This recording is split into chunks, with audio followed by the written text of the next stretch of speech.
blue one way over there on the ledge.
Keep your eyes peeled because there's birds coming from everywhere.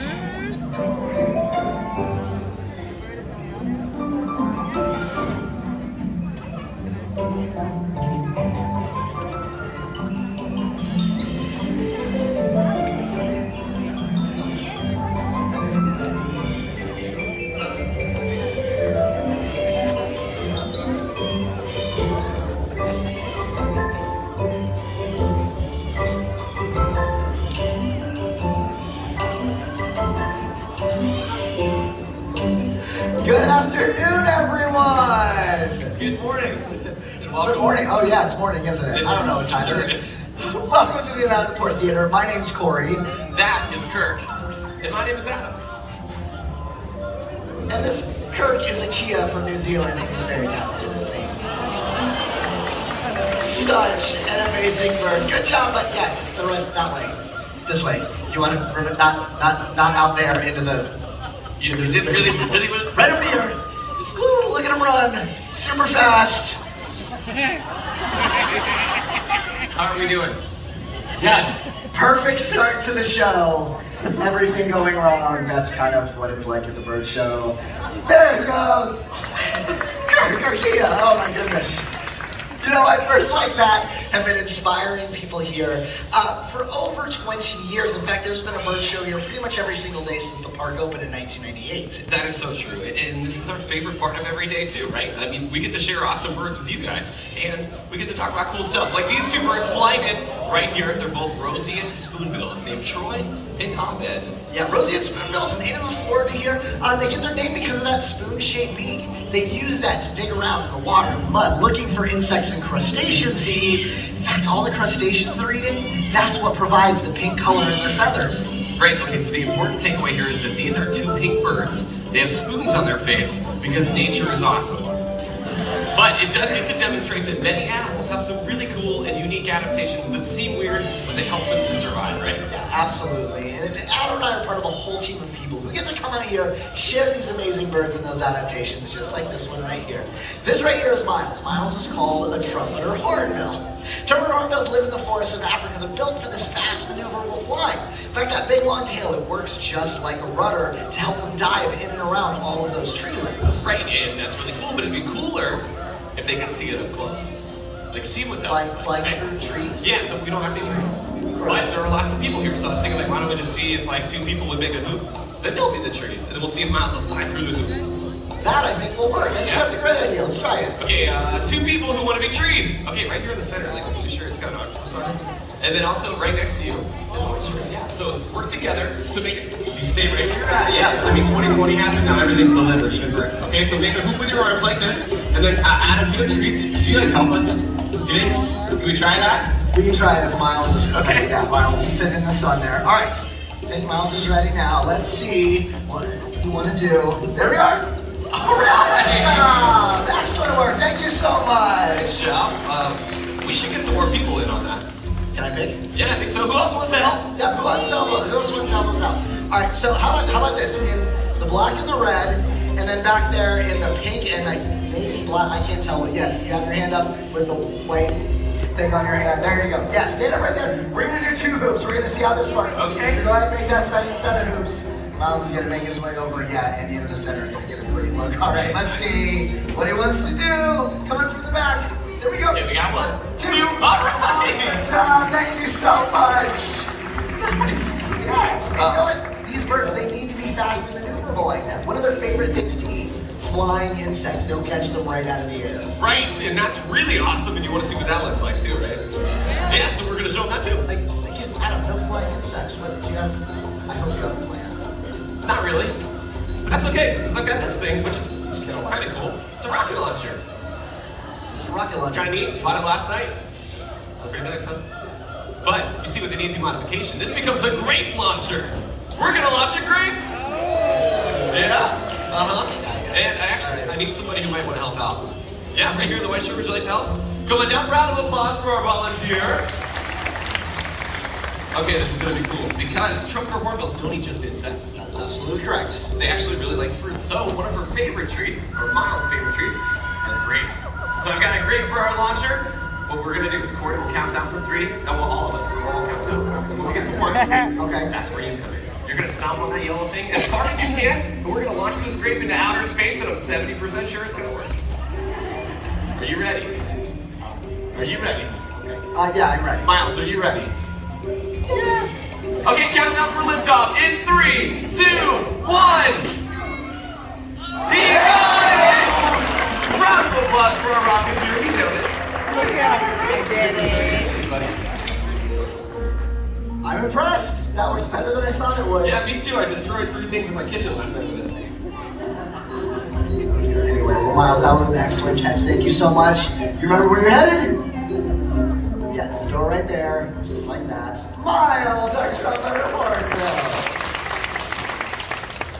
Okay, well that was cool. Yeah. What's next?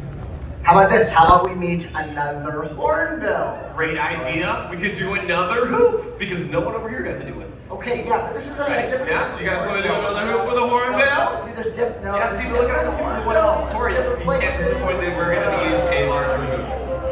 A much larger hoop. Yeah, I don't think we have a hoop large enough to go out with us yet. No. This is Sebastian. It's called a southern brown hornbill. As the name suggests, they spend most of their days running around the grasslands of Africa, walking around finding whatever they can to eat. They use that big, long, sharp beak to pick up pretty much whatever they find. It's pretty amazing. Right, they do eat all sorts of stuff, but mostly meat. So one of the cool things that they'll do is they'll find things like venomous snakes, to which they'll pick it up with their beak. They'll shake it around and then they slurp it back like spaghetti. It's super gross. But it's also kind of cool, and they also have nice sturdy legs too, which is kind of unique for a bird, right? And that allows them to walk on the ground with ease. Here he is, reaching top speed. The ground hornbill! Maybe we can meet something a little bit faster, and I think, excuse me, I think we go to the nighttime realm to do that. Do y'all want to see an owl fly? Yes. This is gonna be awesome. This owl flies all throughout the theater. He flies really low. This is a good time to get cameras ready and be ready for him to be right over the tops of your heads. Here's the cool. You said an owl. Those are chickens, owls next. Right now. Right now. Right now. Right now. Okay, I'm gonna go walk the ladies home. You take care of the owl, and we'll leave the predator prey thing to Nat Geo. You're doing better. Okay, chickens, there's an owl coming. Come on, omelet. All right, we'll find Adam later. We're gonna go ahead and meet JJ. JJ's a great horned owl. As I mentioned, he's a very low flyer. Here's the thing, he's gonna make another flight just like out across the theater. Listen close when he flies. The thing about owls, they fly almost silent, super flies. They sneak up on the prey. So listen close. I'm gonna go out here.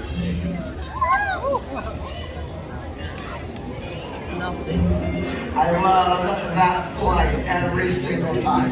Absolutely amazing. But silent flight, you can see he blends in to those trees really well. Really good camouflage. Makes them really good stealth hunters by having some of the best ice nighttime vision, the best hearing out there in the animal world.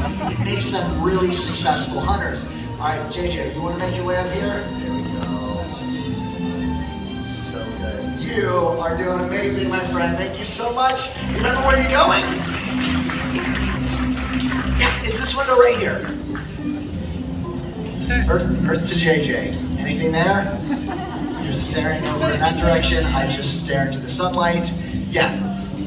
More treats in the back. You're just looking at people. Oh, there's people with mouse ears on. That's a brave choice for the bird show. All right, JJ, you did wonderful. There you are. JJ, our great horned owl. Whew, okay, all right. The chickens are safe. Good job. All right. What? Did I miss the whole owl? You just missed the tail end.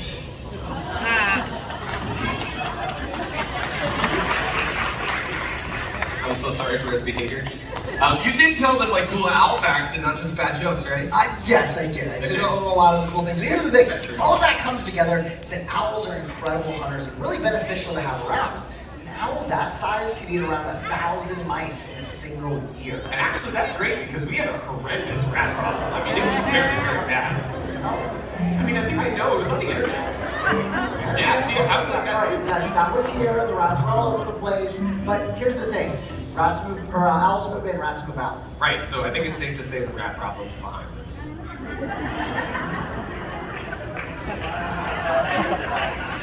that good? Okay, so... That was a great laugh. I didn't have to say. Oh, that was actually, you can come finish it more. Okay, so I was backstage and I was talking with Morgan actually. I was like, hey Morgan, could you maybe help with the Ravens? Should have told you this, but do you guys want to see a training session? Yeah. Yeah, because people are always asking us like, hey, how do you train the birds, right? That's quite true, yeah. So, I mean, I've been teaching Alexis this really cool new behavior. You just talk about it. I'll show you what I've been working on. Okay, a little behind the scenes look. Yeah, I think that's a good idea. All right, so Okay. Alexis, by the way, collared raven, bird from Africa, very smart bird, by the way. Here's the thing, it doesn't really matter how smart these birds are. We train them the same way. We use positive reinforcement. So you see Adam giving them a bunch of treats here. So the birds can do what they want, go wherever they want, fly wherever they want. We do something we like, we give them those treats. What are you doing? Hey, that's my shoe. Are you giving me a treat for untying my shoe? Yeah. This is awesome. Just keep him over there. Okay, Yeah, alright. here's the thing. Gotta be careful what you reinforce. Because as soon as they get those treats, they tend to think, what did I just do? Can I do that again? I taught her how to tie shoes. It's going pretty well. Yeah, I mean, it's good training, but that's Yeah, not my point. I you know- think you probably shouldn't train it. Right, yeah, Scott said the same thing. He's like, yeah, don't do that. That's a huge liability. But the cool thing is that these birds are so smart that the precision is there. I mean, she nails that shoelace every time. And it's pretty awesome. How's my microphone shaking?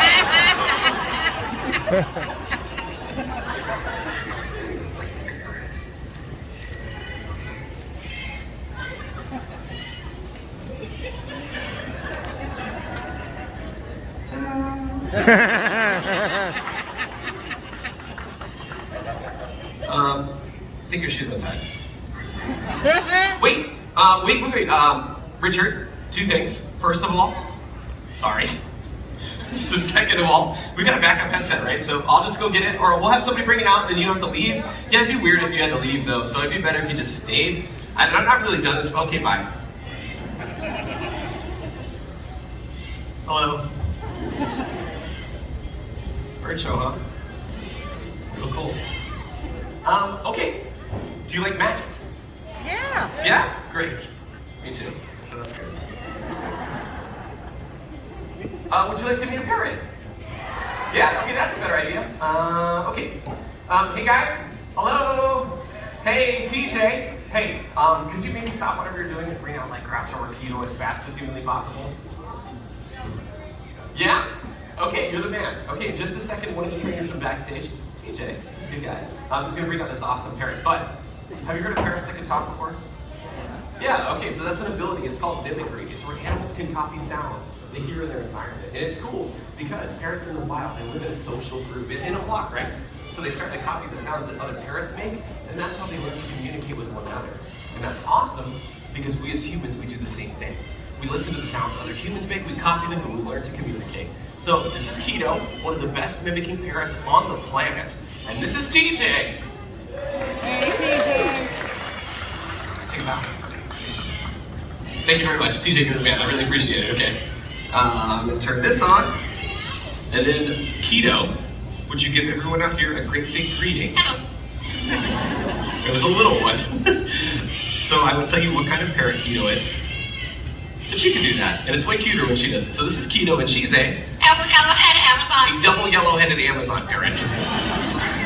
And they're normally found in the forests of Central America, but not Keto.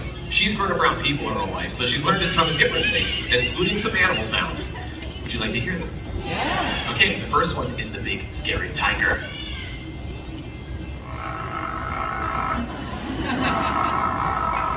One more. Ferocious. But if that was too much, we can do the smaller tiger too. Would you show them your kitty cat? That's pretty cute, folks. I'm gonna drop that on the ground. And then she actually does one last animal sound that's really cool. It's a bird from Australia. They make a really unique noise. It's called a kookaburra. Pretty good. Yeah, so the animal sounds are cool, but she's also learned to mimic a lot of human speech, which you probably saw when she first came out. She does this cool thing though, when people clap. So if you clap, she might do it. What do you guys think?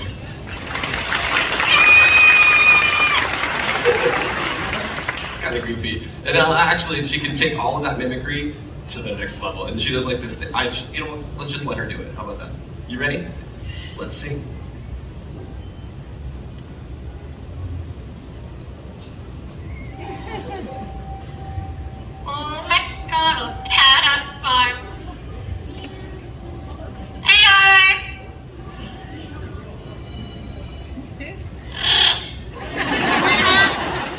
Don't remember that part of that song.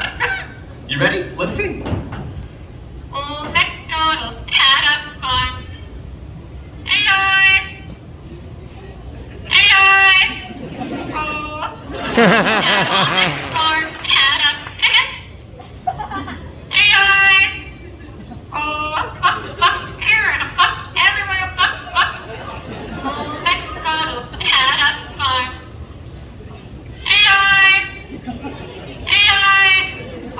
Great job, Keto!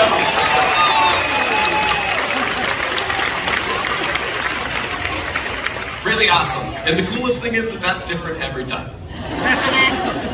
No two songs are ever the same. Keto, you were really, really awesome, but I think it's about time for you to say goodbye. And that was Keto! Okay, so thank you, TJ, by the way. I'm trying to pick up this peanut I dropped on the ground, because other animals will find it later. But parrots, like Keto, they seem like they're a ton of fun when they're up here and they're singing Old MacDonald and doing all this cool stuff, but we don't want people to get the wrong idea. We want people to appreciate parrots like Keto at places like this, here at Disney's Animal Kingdom, and maybe think twice about getting one in the house. We don't want anybody to run up to the pet store, go get an Amazon parrot, because most parrots never learn how to talk or sing or anything like that. And you're back. I'm back. It works? Yeah, it works. Oh, I didn't mean to interrupt. Keep going. Yeah, I brought Keto. Is that okay? Yeah, that was wonderful. I think that was a great idea. Okay, cool. Well, I was telling them she is awesome, but really, really, really think before you ever consider getting one of these animals in your house, because they have a whole host of challenges the second they enter that front door, right? Oh yeah, absolutely. Just for starters, they can bite really hard. Yes. They scream incredibly loud, and a huge commitment too. You gotta remember, a bird like Keto could live to be 50 years old, maybe even older than that. 50 years of Old MacDonald at 5 in the morning. Not as cute. I was just thinking, Another 20 what are you and doing? buy it Yeah, you have no idea what's next to you. That's fine. Look, I talked everybody back to make a plan. Keto's a smaller bird. I want something a little bit bigger. Okay, that's a little bigger. This is an Andean condor, which is much bigger. But the cool thing about these birds is they're found in the Andes Mountains of South America, and they actually nest in cliff sides, but they're a huge part of the culture there.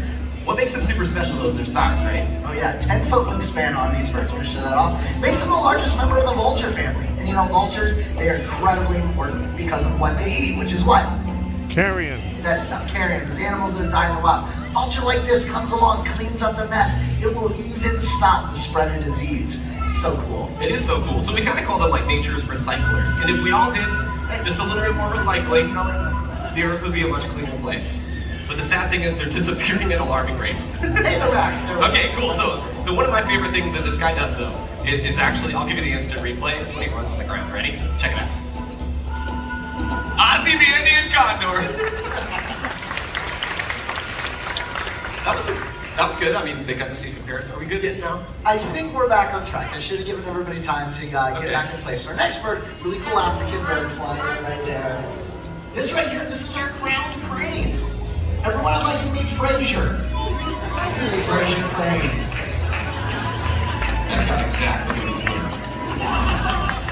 Slight giggle, that's but why don't you go ahead and call him down? He hasn't been flying to me. I'm just gonna stay Well, up. I mean, it'd be cool to fly now, but it'd be cooler if you did it, because you've been practicing.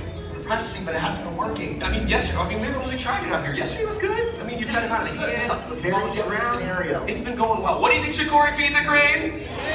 Yeah, see, try it. You have treats? Fine, I'll try it. Okay, cool, because Corey's been building his relationship with this bird every day. And we do that through positive interactions, right? They increase the likeliness of him flying right down to Corey, because he knows that Corey's always got good stuff, like all sorts of different treats. And also, we try to spend quite a lot of time working right down. Okay, just take over. No, I've got one last idea. Okay, crown cranes, they get their name from that crest of golden feathers, that crown on the top of their head. And those feathers, they stand up all the time and shape like a corkscrew, and actually they need something. And I put it right there behind the rock. Yeah, because I knew you were going to practice with him later, and I know that it's been really important that you get back on track with this guy. So I made you your own crown of golden feathers. Really? Yeah, it's beautiful, right? I made it by hand. And I think that they might want to see you wear it. Yeah. If I had to guess. All right. Everyone, Guy Fieri. Okay, you got your crown of golden feathers. You got your treats. Let's just one more try. If it doesn't work, I'll step in and I'll even wear the hat. All right. I'll give it a shot. Okay. You finished, bud? Tell you.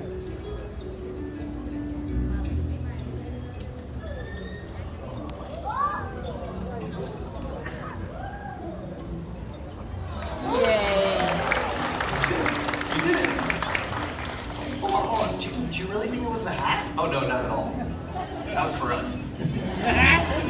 It's the treats, it's the training sessions. I mean, you've been building your trust up through repetitions, right, Corey? Paid off. You did a wonderful job, my friend. Thank you so much. Last treat, yeah, and you're a messy eater, so you're off the ground. One There's a one behind out you. to go. There you go. Fraser Crane, everyone! Justin Timberlake, circa 2000s, everyone. Okay, it's a little silly. We can put that over there. But it's a great example of the length that we go to create meaningful relationships with all the animals we work with. But more important than that is the relationship that we share with nature, because it inspires us to care for many animals out there who really need our help, and we can make a big difference for them too. Yeah, absolutely. You know, there's a wonderful example of this too. In fact, it's a symbol of pride for the United States of America, the bald eagle. Thank you. Everyone, this is Hope. Now, Hope, she's a living symbol of one of the greatest conservation success stories of our time. See, it wasn't that long ago. Bald eagles' numbers began to drop. They dropped so low, it was feared future generations would never get a chance to see these majestic birds in the wild. That's when something incredible happened. People took notice, they took action, cleaned up the waterways with the bald eagle's fish, and stopped using chemical pesticide DDT. It was a major cause of this and many other birds' decline. Right, so people like all of us made a huge difference for these birds by cleaning up the environment. We brought them back from the brink of extinction. And everyone's efforts paid off, because the bald eagle's numbers rose. They rose so high, they were taken off the endangered species list. Hope here is an amazing example of the power we all have to help protect wildlife all over the world. It truly is a phenomenal conservation success story, and there's excellent work being done, but many animals out there still really need our help. And a prime example of that is this parrot right here. This is a blue-throated macaw named Zelda. Blue-throated macaw is the rarest species of macaw found out in the wild. So they're only found in Bolivia. There's less than 300 of these individuals still out there. Right, and 300 sounds like a really low number, but it's not entirely bad news. We've been working very closely with a group called the World Parrot Trust. They want to help reestablish the numbers of these beautiful parrots out in nature through a breeding program, where they really sort of join up with their wild counterparts, so that one day we'll get to see skies filled with blue-throated macaws. That would be an amazing sight to see. You know, the stories that go in there. See, there's so many other birds. You can go out and learn about. Like your Asian eagle owl is like the one with Alan O'Leary. This back here, this is Sam Otoko Japan. No matter what it is though, whether it's the bluebird in the top, the bald eagle, or any other animal out there, go outside and explore. You'll find all sorts of amazing creatures, and you'll start your own adventures. From all of us up here, especially our feather friends, we'd like to leave you with one last wish. May your hearts take flight and your spirits soar forever. Namaste.